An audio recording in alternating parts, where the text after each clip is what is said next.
What's your take on that? Do you think that these, I mean, that's certainly been what I've seen up to now would be my expectation from them. But LB, what do you think? Yeah. So I want to hear Kimberly. Kimberly, you go. You look like you were ready to say something. Yeah. Well, go for it, Kim. No, I do think, I mean, we knew that I think it was 2018, Russia was playing both sides of the vaccine debate. They were also playing both sides of Black Lives Matter. I'm sure they're doing, and we just learned not too long ago that China's also utilizing social media, weaponizing it. So you've got the Republicans, which to me are just, they're the same as Russians. They're right-wing extremists. So God only knows what they're doing online. What I do know, like for instance, I tweeted something out to the anti-vaxxers basically saying, you guys need to be left behind. If you're not going to take one for the team, you don't get to be part of the team. And that tweet went viral. It went on Reddit. Oh my God. And it's got the last time I saw it, it had like 66,000 likes, and I got all this hate mail from it. And it was hate comments, hate mail. And of course, what they were doing was using gender, calling me a whore and a slut, and they weaponized it. They took something totally and they weaponized it. Yeah. Yeah, and so I think it's only going to increase. And so not only do we have to deal with right-wing extremists in this country, whether it's the Proud Boys or any of these groups, and whatever they're doing online, we're also dealing with foreign adversaries that are helping to make it even worse. So it's not even over in their country, but their whole goal is to destroy democracy. And it's frightening because we're all on it. We're all on social media. We live on it. Mm-hmm, mm-hmm. It is. Yeah. Absolutely. Go ahead. I think that's a great segue into, are we going to talk about the Arizona? Yeah, we can. We can talk about anything. That's so great. I have to take a break no, in a really, bit, but take a break. No. Let's talk about that, and we'll talk about Scavino. Then we'll take a break. Go ahead. Yeah. Okay. Great. I just want to say we'll come back and we'll talk about this, but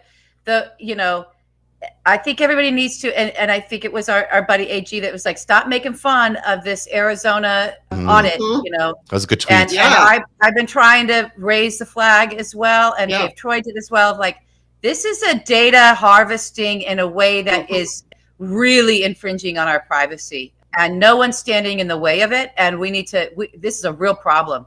You don't want these, it's who is the information getting. This whole audit system is allowing one political party, state by state, which then they felt push up to the national party, that is also embedded with domestic terror right now, to have our names, our addresses, how we vote, if there's emails on there or anything else, or just your physical address. It's not hard to get to people's IP addresses. It's not hard to get to their Facebook profiles. It's not hard to get to the core of their data and start really fucking with people's minds, as well as terrorizing people if they are folks like us that have a real voice. And we already face a lot of terror. Kimberly's telling you about the kind of stuff that she gets. I get a tremendous amount. Zev, you get a tremendous amount. And we're still out here doing this, not because we're brave or anything, but because we kind of, I don't know, you get a little tough skin about it. You get a little thick skin about it. I don't know why, but you get a little thick skin, but it doesn't make it any less dangerous for us. And for that to then go and be spread across anybody who doesn't vote the way that this domestic terror party wants you to vote, and they can hunt you down. I don't like it. This is not. No. This is very bad ingredient in the stew of autocracy, right? And this is not. It's not theory. We know they do this. We know that in 2016 they took people's Facebook accounts, they profiled people, they compared that to voters' rolls, and they targeted people on a psychographic level to amp up the fear on their social media. This is what they do. This is how they won 2016. Now they've got all this data from all these Democratic voters in Arizona, and now they want all this data from the biggest counties in Texas, just Democratic counties, just the urban ones. What are they doing with that data? They're obviously going to use it to attack people with psychological warfare. It's a significant thing, and we can't let it slide. You're absolutely right, LB. And Kimberly, your points are exactly, they build so well on each other because you've got the social media battlefield. It's nothing other than a battlefield. We are at the front lines of a war, really, when you're on social media. And now you add on top of that the psychographic warfare and the psychographic information. That's a really terrible situation. Yeah, it really is. I want to say this one thing about it too, is that I know that for some people, when we bring this up and we touch on this area, if you're someone who still thinks fax machines are magic, right? That this all sounds like a magical conspiratorial talking. I'm here to tell you that this is the easiest fucking shit to do in the world. Yeah. If you have data, and it's easy to scrape data, it's easy to put it into buckets in a database, in your own database, by all these different factors, these different, all the different preferences and likes. You can put all kinds of things in there. You can write lines of code for this. It's so fucking simple. This isn't magic. It's not magic, and it's not conspiracy. It's done by advertisers every fucking day. This is how they're able to drill down and get you. And you go on a search engine and you want to see, I'm looking for this, and all these things that fit your likes and profiles come up for you. And you love that because, I just shopped on Target and now this next thing is coming up. Guess what, Amazon, I do want to buy that book next. Thank you. How did you know? How did you know, Wayfair, that I might need sheets for my new bed? Okay, it's the same. And you're having that sale right now. And you're having this sale right now. And I got it in my email. How did I get that in my email? Right. Or I got it over my Facebook. How did I get it on my Facebook? Because the software for doing this already exists. Yeah. It's just different content. All they're doing is swapping the advertising content out, right? And the database management profiles out for shit that has to do with their dirty fucking politics. That's all it takes. It's not magic. It's real simple. We've had these tools in the marketplace for years and years. Guess who actually, for many of them, provided the funding into the startups so that they could get developed? The fucking Kremlin. Wake up. Yeah, absolutely. I mean, you can go to Facebook right now. Anybody can, and book an ad based on someone's address. And if you have that address from a voter's roll and you know they're a Democrat, you can feed them any junk you want for a buck or two. And it's really simple. This is not theory. This is not science fiction. This is happening. It's happening. We can track it happening. Yeah. And you know what? Here's the deal. These bad guys that we're up against, they would be much dumber than we know them to be if they weren't monopolizing in this. And now how do we know that they do this? Because they fucking tell us they do it every fucking day. Yeah. It's Cambridge Analytica. So we know. It's time to embrace it as truth and reality and fact, and not like, that sounds kind of conspiratorial. How do you know? Right. Because 1, they're telling us, and 2, we can track it, and 3, there it is in your fucking inbox. That's how we fucking know. And get off Facebook. Honestly, I mean, you get off Facebook. There's no reason to be on Facebook. I mean, I still have an account to which I'm being a bit hypocritical, but I don't ever go to it. But I think, get off Facebook. They are tracking everything. They'll revitalize your account. I deleted my account twice and it's still up. But they track everything you do. They track everything you do on Facebook, whether you're logged in or not or whatever. They're just tracking you, and they know everything about you, and they'll target you. Not only on Facebook, they know what you're doing on your phone if you have Facebook on your phone. Yeah. They know what you're doing on your computer if you have Facebook on your laptop. Right. They know it's if that app is on your device, if the Facebook is on your device, they are in the rest of that shit. That's what they do, and this is proven and it's known. So that's just Facebook. Back to the voter rolls. Yeah. It's like, this is why it's important to have privacy laws around our data. This is why we need to apply our privacy, and especially where it is enshrined in the Constitution, in amendments, we need to bring it over and stick it onto the world of data. It's been long enough. It's been 20 years plus that this shit has been going unregulated, beyond the laws, beyond the rule of law, and invasion of our privacy. And it needs to stop. We need this to stop. And we should shut down Facebook. Facebook is a criminal organization. Right. It should not be operating. There's a massive lawsuit that's going on right now that proves that they have just been the most dishonest, terrible organization ever. You can't trust these people. We could be okay. We'll be okay without Facebook. We were okay before. We'll be okay. It will be better. Exactly. Speaking of social media, because we do have one last guy to talk about. Here's Mr. Scavino. He's Donald Trump's official tweeter, I guess. Sorry, he's in charge of communication strategy, as they say. So apparently he was tweeting messages from the White House on January the 6th. So that's interesting.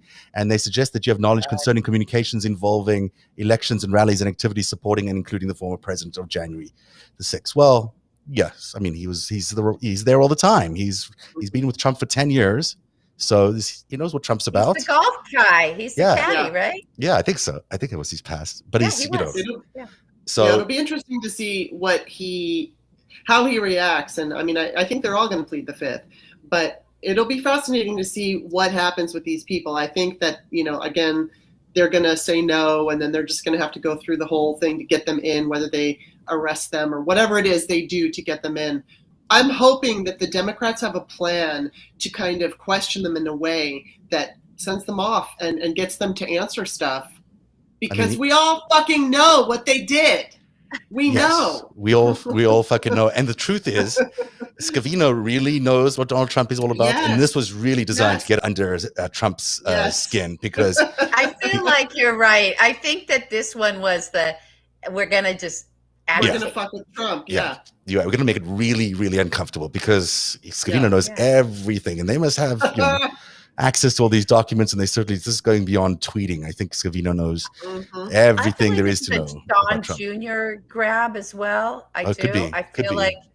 I feel like this is somebody who has Junior in his comms. And Bannon will, for sure. And Meadows. Remember Meadows had that video that morning? He was in that the Donald Trump video. Donald Trump Jr. saying he's a real fighter. Let's meet the real fighter.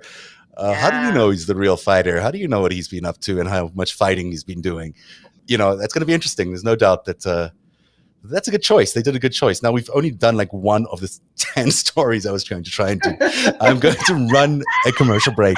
And on the other side of this, we'll do one more, I guess, because that's... this is how it goes, Kimberly. Yeah, by the way. Welcome to Narrative. Jeff and I were laughing about it earlier. I'm like, you know what? Like, it's like we've got 10 things and 3 happen, and that's it. I get to like, this was meant to be the first block, and then I was running the commercial break at 15 past, but now it's 10 to 8, and we'll be right back. We've got a special sponsor today. We want to thank Mural Guys Canada for sponsoring the brand new mural for our set. These mural guys are awesome. They're easy to install. Wall murals are the perfect solution when you're looking to decorate your home, office, or business. You can add drama to your interior, create instant accent walls, and get a completely new look in just minutes. Peel and stick wall murals from Mural Guys Canada are self-adhesive and allow you the freedom to decorate your home with absolute ease. Just peel, stick, admire, and enjoy. Murals are easy to install, and if you make a mistake, you can easily remove the panel and reapply without any mess. Wall murals are durable, washable, and printed with long-lasting, fade-resistant, eco-friendly inks, 100% made in Canada by really nice Canadians. Have an idea for your custom mural that you want? Custom layouts and design are free. That's amazing. Make your space stand out with a unique wall mural today. Contact Mural Guys at muralguys, M-U-R-A-L, guys.ca. That's CA for Canada. And if you use the promo code NARRATIVE, NARATIV, you'll get 10% off. That's muralguys.ca, promo code NARRATIVE for 10% off today. And we're back. And this is the mural. It's actually, let me see if I can get it up full screen for you. Because it took me a while. This was not that easy, but to be honest, but it looks very nice, doesn't it? It's very cool, World map-ish. So it's very, it's a little grown up from my last attempt at a set. So I'm pleased to have it. And thank you, Mural Guys Canada, for that. We've been covering the Charles Bousman story, and I promoted this. I'm going to do this quickly, and then we can move on. But there's what I believe to be a Russian disinformation agent who was operating out of Pennsylvania for 2 years, beginning in 2018. And then after the January the 6th insurrection, he disappeared. He ran a news site called Russia Insider, which was a pro-Putin, pro-Russia, anti-US propaganda vehicle for that period of time. He considers it a movement. He didn't consider it just an online publication. He had this barn that we showed you on the show where he held meetings for neo-Nazis and Moonies and anyone else.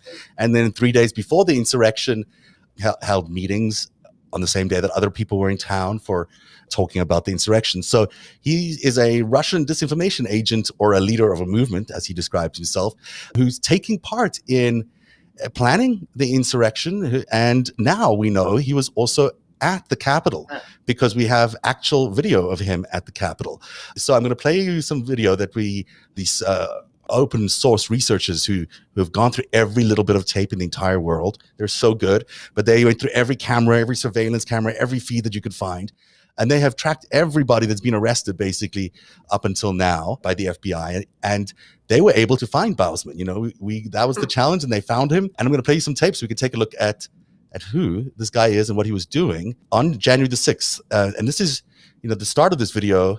I let it play a little bit because I want people to really see what was going on. The Capitol Police are running away. Chairs are being flung.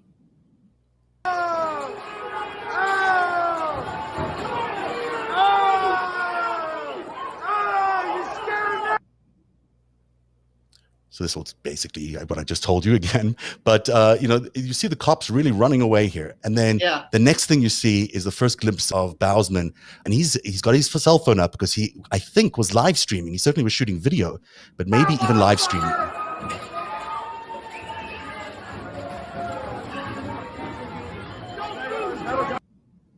There he is. That's what that arrow.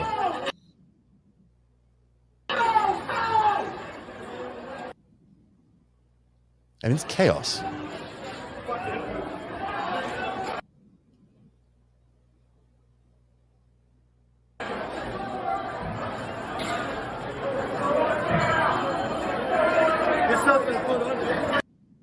And that's the shot that they were able to identify him from. Yeah, it's really, really amazing that camera got that.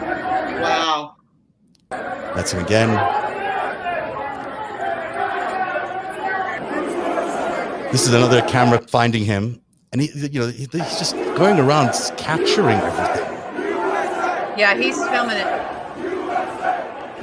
That is a Russian operative, I think, beyond doubt, knowing now what I know about him, that he is, working at least for the Russian Orthodox Church or allied people, but definitely for, possibly I would say for the Russian state. This is not some accidental consultant or some journalist or anything like that. He is, by his own description, the leader of a movement to, end democracy in America, to bring back white Christian rule in America. This is not, These are his words too. Those are his words. This is his thing. Yeah. I've, I'll play you the tape on a future show, but I sat through an hour of him just yesterday, just being stunned at, he's a Holocaust denier. He's a racist. He's a pro-Putin. He's very involved with the Catholic Church. He believes America is responsible for 40,000 deaths in Ukraine because of the invasion. The Russians, so Russia invaded Ukraine. That America is somehow responsible for a proxy war that claimed 40,000 Russians. I mean, this is the level of indoctrination that this guy has and is indoctrinating. And he had this barn because, every online publication needs a barn, even though he represented himself as being in agriculture, so, because, I have a barn actually, and afterwards we can go and meet and arrange an insurrection or something. But, it's beyond comprehension a little bit about why he would have this barn. It's expensive, for one thing. I mean, he runs an online publication. He's from Russia. He suddenly has enough money to buy 3 properties in Pennsylvania, including a barn. He invites the neo-Nazis over to throw their launch party for the National Justice Party, and then involved with the Moonies on a very local, significant level to stop the steal in 2020. So he was out there with the Reverend Sean Moon on a regular basis, trying to convince some good people of Pennsylvania that they should overturn what was a stolen election. And then, of course, there he is on January the 6th. So, it's interesting as we talk about the whole thing, the whole day has been interesting because we've spoken about Scavino and Bannon and all these other characters. And then you land up with a Russian operative on the Hill. He's in Moscow now, too, everybody. He fled. Yes. Oh, wow. And didn't pay his taxes. He just left his house. And Michael Hayden, who's been doing some great reporting on this, reported. Michael reported that they left the Christmas lights on. They had to have their friends come down and take the Christmas lights. We now know they didn't pay their taxes. So, he's gone. He's not coming back, probably. And because he's American born, he was the son of a Associated Press bureau chief in Moscow. Wow. He could come to America kind of because he's American. He's got an American passport. He's got his kids an American passport. It's great for the Russian intelligence services or whomever to send him over because he's American. It's not really hard to get him in here. So, boy, this guy's interesting because, he's not alone. Obviously, there's other people attached here, which will come out in the next few weeks. But this is the people that gave us 2016. These are the same people who gave us 2016. These are the same people who gave us Donald Trump in the first place. And they're still at it. There's no doubt that Bannon is still in there. They're all still in it. They're all Roger Stone, Alex Jones. I mean, you think about the list of people. Rudy Giuliani, we haven't even spoken about him today. He's banned off Fox News. So, I mean, it's the same crowd. And his son. And his Gary Busey-looking son. Yeah. Would you ever imagine today that Rudy would be off Fox News? No, my God, that's how bad he is. He's selling towels for Mike Pillow. Oh, it is? He's so He is? pathetic. Yeah, on his Twitter feed, he's got like these purple towels from the My Pillow guy. I think he has absolutely serious money issues. I mean, this is the Oh, word on hell the street that this guy's got none. Yeah. No, you know, he's running on empty. He's a bit crazy. He's got an appetite for a very high end luxury lifestyle, and he has, you know, he doesn't have any money. He's just used to a way of And life. Trump isn't helping him. So. No, which is interesting because they try to threaten. No, Trump. but remember, he was working for free. Yeah, right. Right, exactly. According to Rudy, he was working for free. But then Yeah, he no, tried for 20 Rudy, there's a world of pain coming for him, and he Yeah. knows Yes. it. And I think he got himself in a situation. He might still have enough relationships, you know, abroad that maybe he can take off, but I think he's probably going to face some music. We'll see. And this guy, he's not Paul Manafort. He's not Weisselberg. He's from that generation of crime families. He is. But his whole deal was to go into the side of law enforcement, do what he had to do over there. And which meaning he wasn't in the path to go away if he had to go away. So he's not going to put up with that. He's not doing that. Rudy's not. Rudy will sing every song he needs to sing to stay out of the bulky. So Jeez. if you think about Donald Trump's world and you think about all these challenges coming to him right now, you think about Weisselberg, Giuliani, Meadows, I mean, Bannon, these are, you know, it's the walls are closing in a little bit on this guy, and we don't even know if he's going to get charged for January 6th or any other more serious crimes. It certainly looks like it's there's New York State. Let's not forget. That's true. That could actually be what Garland is kind of waiting on a bit. It is easier for people to grasp that and swallow that if the concern is the American people, the reaction among his horde. They're not going to, it doesn't matter what he throws up, you know, tax fraud's tax fraud, right? Bank fraud is bank fraud. Ripping off charities is ripping off charities. You know, the money stuff, as much as I think it shouldn't frustrate people, I get really excited about it. And not just because it excites me because I know that's how you get these guys, right? And everyone they'll want what they want for what they perceive to be his crimes against humanity and the insurrection. And it's not that stuff will or won't come. It's that, you know, get excited about the fact that, you know, hopefully they're getting him on his lifelong criminal organization that he ran, first for Fred and then for himself, but always for gangsters behind them. So and that's how it's done, right? That's Capone. That's how it's done. That's what. That's how it's done, baby. So that's how you put him away. But I love it. Didn't Mary Trump say, and I'm not sure about this, but didn't she think that Ivanka would turn on her father? Yeah. I think Mary knows. I have the same read on that. I think she'll do a Marie Le Pen whenever she needs to and throw her father away. Exactly. However, she has to throw her father away for her vanity and her vapidness and to get out of her own crimes. And I don't know what she's going to do with that beard she drags around with her. But I don't know. I don't know. He's moving what's to Israel. there. I think he's going to be spending some time in Israel. He's out of here. Yeah, he's running an office there. So, Signorelli, the former U.S. attorney who was here earlier this week, said he thinks that those charges for the kids will come before Vance goes, which is coming up soon in a matter of months. Yeah. He thinks that's going to happen because he's trying to right the ship from his previous experience of prosecuting or not prosecuting. So, you know, it could be a nice Christmas. Exactly. Christmas and Hanukkah in my house. We'll light our candles and we'll turn on the tree. Absolutely. And it'll be happy days here. So I hope everybody everyone in the audience can just get excited. Don't be.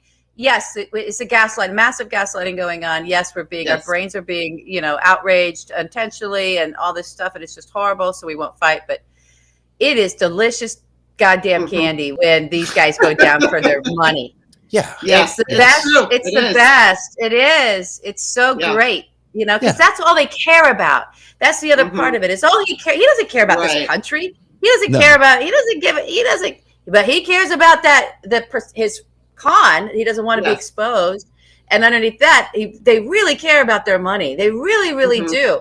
So, you know, if you can get them on that and get that away from them, and you're a fraud, you don't get to have this money, and you don't get to be Mr.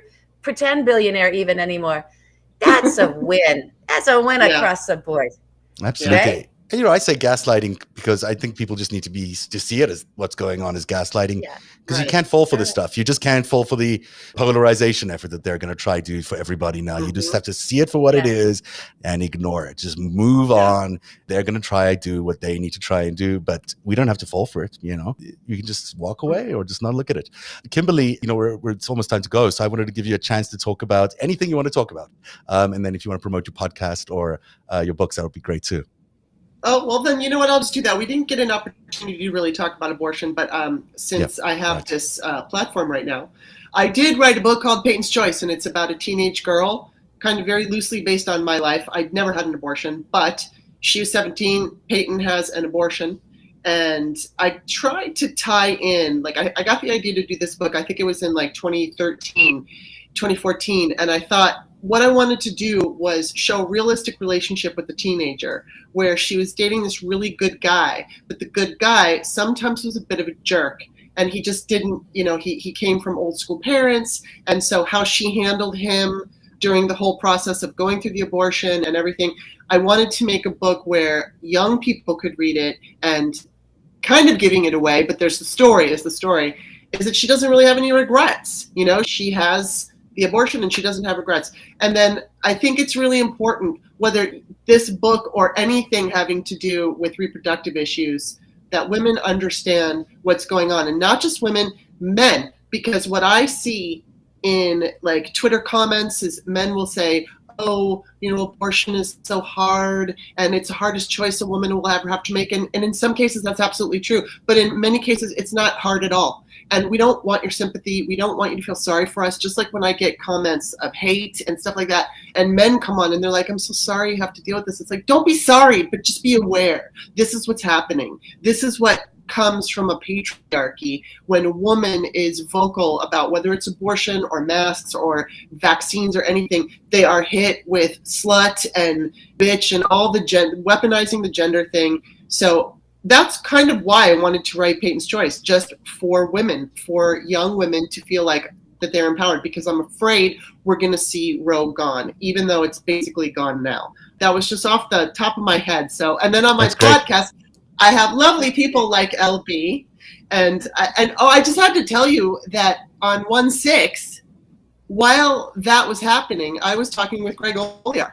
Oh wow! And we really didn't. He's know. a good guest. I think, he's a great guest. My people love it. While it was going on, I think we knew at the time that it was happening, but we had absolutely no idea how hardcore it was. But he was on the show, and so. Yeah, it was hard to tell on that day because we were live as well, and it just looked like a tour was happening in there, and it did not look like a tour in the moment. No, really, for the camera shots, and then no, it was like clear they invaded, but it also the only pictures we were getting were the Capitol Police moving the guardrails. If you remember that, and letting people in, and they were walking through, and then they were walking out, and it's like, what the fuck is going on here? Yeah. So we didn't get to see the tunnel. I have to say, we weren't seeing that stuff. Yeah. Yeah. I actually tweeted at 3:00 that afternoon, an hour after it started, that Donald Trump needed to be impeached. And I think I was probably the first person to do it that day, because that was a reach. That was a sure big reach that day. But it wasn't clear entirely how deep and troubling the whole plot is. Even now, we're learning all these details. Weeks and weeks later, we knew about the planning. We knew about the planning. We knew the violent rhetoric, but they're always planning and plotting and doing violent rhetoric. Right. It was like, we didn't even get to the 6-point plan today, which we were going to do, like the 6-point plan to overthrow the government. Like it's written for dummies. It looks like it's written for dummies. It's just like, here's Donald Trump. This is how you're meant to try and overthrow the government. It's for Mike Pence to try and steal the election while they're counting the votes. It's nonsense. I mean, it doesn't make any sense. But they had it written down, which is a bad idea, if you're going to do a coup, keep it secret. So the podcast is called Start Me Up, and the books are called Peyton's Choice and The Virgin Diaries. And Patreon is... Find my pod. It's patreon.com/startmeup. Okay, great. And they find your podcast everywhere. Is that right? Yeah. Wherever you find yours. Yes, everywhere. And LB, I'm not going to ask you the question again, so I won't ask you the question again, but one day soon we'll have not so immediately soon, but in the future, we'll have your next great series for The World Beneath. Anything else you want to say before my next you leave? Season. No. I want everybody to take care of themselves. Oh, Yeah, I had an equestrian moment on Twitter. I haven't done that before. If you guys want to check that out, I'm probably not going to tweet for the rest of the night because I have to get back to work. But, I had a reaction, a very specific reaction to the specific word of Border Patrol using the word safety for the safety. And so if you read that tweet, know that I'm reacting to that literal horseshit, that it somehow was safe for the horse and the rider and the people around to make those moves. That those are, let me tell you, that's not about safety. It's fine. Have it be whatever it's about. Say what it's about. Don't play the safety card. Yeah. No. It's not safe for any of us to even look at those pictures, never mind the people involved and the horses. And I have no doubt, as horrible as the pictures are, I think that there's a lot of, and as horrible as the situation is, there's a lot more information that needs to come out before anyone truly judges that. But I don't need any more information about what position they put those horses in. And it's not that I'm standing up for animals over human beings. It's not that at all. It's that don't play the safety card. Those men didn't even have helmets on. I don't want to hear about safety. This is toxic cowboy culture. And if you want to come at me about that, good luck to you. You have no idea what I know about toxic cowboy culture and legitimate cowboy culture and the PBR and all the rest. Come to my doorstep. We will have a chat. And I will educate you on all that there is around horsemanship. I really will. I don't want to hear it. That is a lie out of Border Patrol. And that's what needs to be investigated. Because here's my fear. Just like the magic of fax machines and the magic of data, it's just like I'm sorry, guys. I know we have to go off the air, but this is my rant. This is my rant. Rant away. This is my rant. I finally found my rant for this episode, and this is it. So, this is the same thing. My fear is that the investigation around that circumstance, that they're going to hear from the mounted patrol that the reason they were swinging their long rein around, roundabout, it's like unbelievable. It right at the horse's fucking face and to the people, right? That was somehow for safety. Don't just go, oh, well, they must know because it's their horses. Fuck no. Bring in equine behavioral scientists, bring in vets, bring in people like me who have 5 decades of horsemanship. Bring us in, and we will educate the fuck out of you about how you actually treat a horse and the kind of situation that putting the horse in. This is not cattle. These are human beings. It's a very, very different situation. So what is the training? If you're going to say this is crowd control training, like the crowd control of the Mounties and our mounted police in urban areas where they might be the front line of riot control, not so that they can take the fucking bottles or whatever gets thrown at them, but because it's a demonstrable show of force to keep people in line. When it gets violent, they get the fuck out of there. But the horses are trained, just like war horses were trained. I had someone come at me because I mentioned dressage on there. Whoever fucking did that, I challenge you to go and read the history of dressage and find out what the fuck a dressage horse is and why the dressage horse moves the way they move and why they are judged by every single one of those fucking moves. Right? And how that gets scored and the level of difficulty and why they have that level of difficulty in the first place and what those horses are really capable of and what happens to their brains and why they have to be trained the way they have to be trained. Right? They have different brains than other horses, even of the same breed and the same bloodline, because they're trained in a very specific way. So in order for a horse to be able to manage a crowd of human beings who are desperate and who are chaotic, right? And the goal is to herd the human beings as if they are cattle, as if they are another herd animal, as if they're another prey animal, rather than a predatory animal with different. The horses are very sensitive. They know the difference. They know the difference of what the situation you're putting them in. So how the fuck do you train them for that on that difficult terrain? Are you bringing human beings into a barn and training the horses how to round up chaotic human beings? I would like to see that training. I would like to see where the license is for that kind of fucking training. Bullshit, they were trained for this, and bullshit that was a safety move. That's what I'm horses? Talking about. You got vehicles. Use your vehicles. Even if you can't bring the vehicles into that terrain, you don't do that with a long rein on a horse to herd human beings. You do not do that move. That is the least safe thing that you can do. That is the most dangerous move you can do. That horse will go into fight or flight mode unless it's been specifically trained in that. Yeah. And I want to see the terrorizing the situation. horses as well. You're terrorizing the horses. This is not cutting. I saw people saying this is cutting. Don't come at me for cutting. I'm not an expert in cutting, but I can point to the biggest motherfucking cutting barn and the fucking stock contractors that supply it at the highest level of that sport. Do not come at me with this.